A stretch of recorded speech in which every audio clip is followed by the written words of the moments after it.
Hey, welcome to Calmer Conversations. I'm Cecilia, your host. Today, I want to talk all about self love. I just got off a 4-day workshop where we focused on creating self love. And so I thought it might be helpful to talk about here why you might want to do this work, because some of us have an aversion to it, and how to get started. Okay, so first, everyone from Oprah to Carl Rogers to the Buddha agree that self-love or loving oneself is crucial to having a fulfilling life, to feeling in alignment with oneself, to happiness, to contentment in your day-to-day life. And yet, so many of us struggle to actually get there.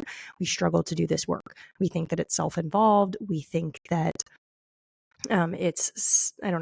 it's narcissistic to do it. We think that if we do, we will get complacent. So we'll stop achieving our goals, that we'll find out we're lazy, that we'll find out that something is wrong with us, or other people will see that we're human, and then the world will fall apart. You have to fill that in for yourself, because we each have our own doomsday scenario that we kind of entertain in our head. So we all know, or maybe you actually really want to get clear first. And I'm going to kind of pick out some of the gems from the workshop that you might be able to incorporate right now. So I want you to think about what your current relationship with yourself is, right? So if you were dating somebody, or you just started a friendship, or maybe you just started a job, you might sit down for coffee or tea with a friend or a drink, and they might ask you, how's it going, or how are they? And you would give them the lowdown, right? You'd describe how they treat you, how they talk to you, what's funny about them, what you like, what you don't like. So I want you describe your current relationship. When you get started doing this work, I think one of the most important things, whether it's self-love or something else, you have to figure out where you are right now. You have to start where you are, and starting where you are is the place that most of us don't want to do, right? We don't want to go to the yoga class because we feel like we're not flexible enough yet. We don't want to go to the gym because we feel like we're not strong enough yet. We don't want to make that post on social media because we don't think we're polished enough on camera yet. We don't want to start the podcast because we feel like we have a weird voice and we don't know what to say yet.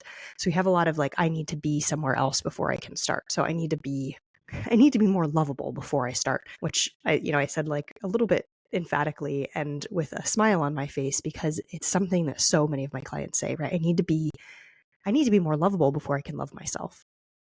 The trick here is starting to love yourself and starting exactly where you are. So you need to figure out where you are, right? So I guess even before we go into that, I did say I was going to start with why you would want to do this work. And why you want to do this work is kind of what I touched on when I was talking about why you should do this work, right? That you, when you have a loving relationship and a positive self-regard for yourself, you enter the world in a different way. You walk through the world in a different way. Suddenly, what's happening around you and outside of you does not impact what's going on inside of you as much. And what that means is that you get to show up in a much different, often bigger way. That doesn't mean you become someone that you're not, but it means that suddenly you're not distracted by all of the millions of distractions that we have around us every single day. You are more in touch with what's important for you, what you need day to day, and you actually are okay with giving that to yourself. You feel more empowered. You feel that deep sense of contentment. You feel more, you're living in that space of equanimity, right? That kind of unshakableness. And that doesn't mean that you don't feel joy or you don't feel grief. You do, in fact, feel those things, because those are part of the human experience. And they don't rock you as much, right? If you think of, you're not maybe like a little dinghy being swept away on waves. You're kind of like a more stable vessel. Okay, so how to start doing this work, as I was getting started saying, is first you have to understand where you are, right? So you have to understand what your current relationship with you is. And then I want you to just look at that. And I want you to see, and you can please pause this and spend time on this exercise, right? Don't do like a one-liner if you actually want to do this, if you actually want to dive into this work. So pause and maybe even write a letter to yourself about your current relationship. You might get clear on how you've been mean to yourself or how you've been holding yourself back. And then I want you to take a breath and see if you can forgive yourself in this moment for everything that you've done. Because if there's one thing that I've learned from doing this work and that I carry through every day, it's that the thoughts that you have in your brain, the thoughts that I have in my brain, the thoughts that we each have in our brains are not our own, and they are not truths about us in the universe. They're things that we picked up at different points in time that imprinted on us, that we adapted and adopted into our brain so that we could be likable, so that we could fit in with our tribe, so that we could get our needs met, so that we could survive. And those thoughts continue on until we stop them. And one of the things you're doing now when you get clear about your relationship with you and you get clear about how you've been mean to yourself or holding yourself back, you're getting clear on all of these thoughts and beliefs that you have. Then I want you, seeing if you can move into that forgiveness. If you know how to tap or do coherent breathing, this is a beautiful space to use tapping. This is a beautiful space to forgive yourself for all the beliefs you've been carrying and to see if you can start to let them go, to kind of drop them, to see if you're willing to see it differently, because that's a key piece of this work, is willing to see yourself, willing to see your brain, willing to see your body differently. So maybe even ask that, am I willing to see myself differently? Then I can't take you through everything that we did. I wish I could. I'm kind of like, I'm tempted to like do some of the exercises that we did in this workshop. But I don't want, if you do the whole course, I want you to be able to experience them as well.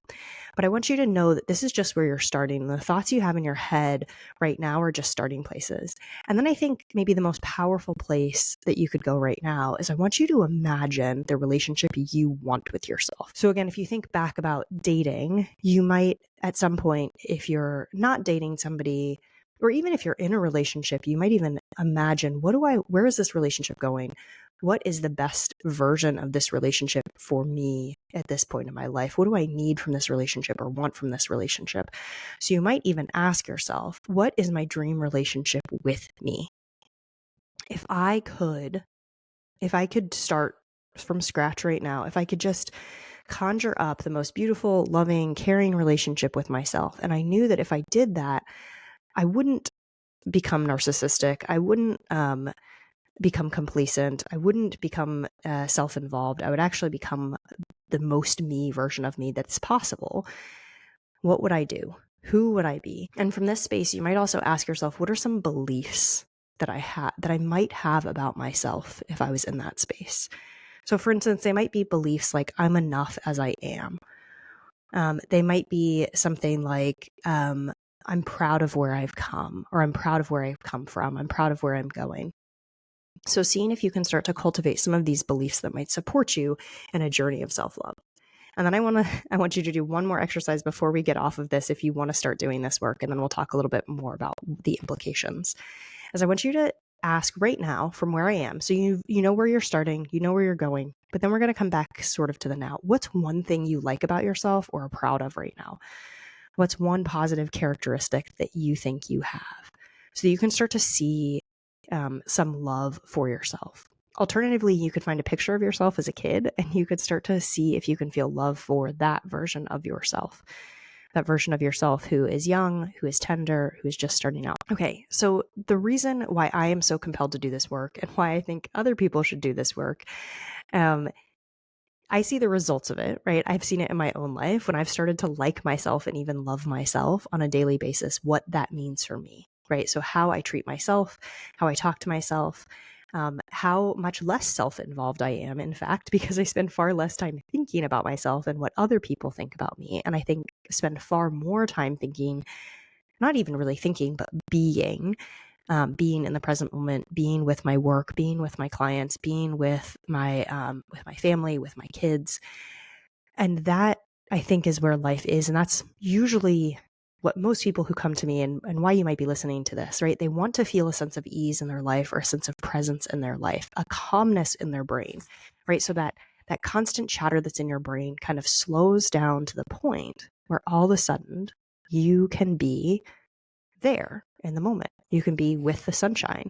You can be with your kid talking to them, or with your friend talking to them, and not worried about what somebody might be thinking about your hair or how they're judging you because they must know that you didn't work out today. Instead, you're there and you're listening and you're part of life around you. And you're also able to really touch into your own values and what you want to bring into the world which might be very important to you in this moment. And so instead of reacting from a place of fear, you're reacting from a place of love. And that love that you can have that starts at home within yourself is the love, I think, and many other people think, I'm not alone in this, that starts to change the world, right? So if we are perpetuating violence and unkindness and meanness within ourselves to ourselves, it is very hard to perpetuate kindness and love out into the world. And so in order to do that, you have to start with yourself. You have to start loving yourself. You have to change the war that you have going on with you so that the larger world can start to shift and change. And in fact, if most people started doing this, or some people started doing this, or more people started doing this, then the whole energetic kind of temperature of the world starts to shift and change. And it can seem so trivial when big things are happening in the world, wars and famines and genocides and all kinds of things, to think, why should I do this with me? But for most of us, maybe even all of us, the most important place to start is at home. Because again, if you're not doing it with you, your capacity and your effectiveness at doing this work outside of you is greatly limited. So I said this was a workshop that I did with people, and it was really amazing. It was 4 days. We did it last year in 2024 as well, and I think it was 5 days then. And right now I'm gathering all these things up. And by the time this episode goes live, this will be a course that you can grab, and kind of like a mini course. Like I have a 5-minute shift where that you can go in, and it's kind of short. This one's going to be a little bit longer than that, but it's a way you can do this work kind of by yourself in your own time. And it's a way to start doing this work in a supported way, even if you do want to kind of DIY it. So it's with my guidance. You're going through, it's a way to start doing these exercises in a real way. Because I know that it's easy to listen to something like a podcast episode or read a book and not do anything with it. And what I want you to do if you grab a course is to say, okay, now I'm committing to this at a different level. I have a little bit of money invested. I have a commitment to start doing this work. And then things change. So it's the self-love sessions is the course. I'll make sure that there's a link in the notes for you to get it. But know that this is, if you liked this episode or you like listening to me, if you like what I say on social media, then this is a way to start doing this work with me so that you can move forward and you can start changing how you talk to you so that you can start changing who you are in the world. Okay. That's all I have for you today. Please try and do this work. One of my favorite exercises we do in the course is helping you feel the feelings of love. And this was mind-blowing. I don't know how many emails I got about this, but it was mind-blowing for people to actually feel love, right? To have the sensation of love and to feel it in general, to conjure it up intentionally and to feel it in their body and allow it to be there. And then, spoiler alert, by the end of our time over the week, you start to extend that feeling to yourself. But this was really revolutionary for people. And it's something that I was toying around with doing here, but I think it's better placed within a course in a container where there's some amount of safety that you're creating for yourself. But know that this is available to you, that you can do this work, that you can feel more love towards yourself. And when you do start to feel more love towards yourself, so many things shift and change in your life.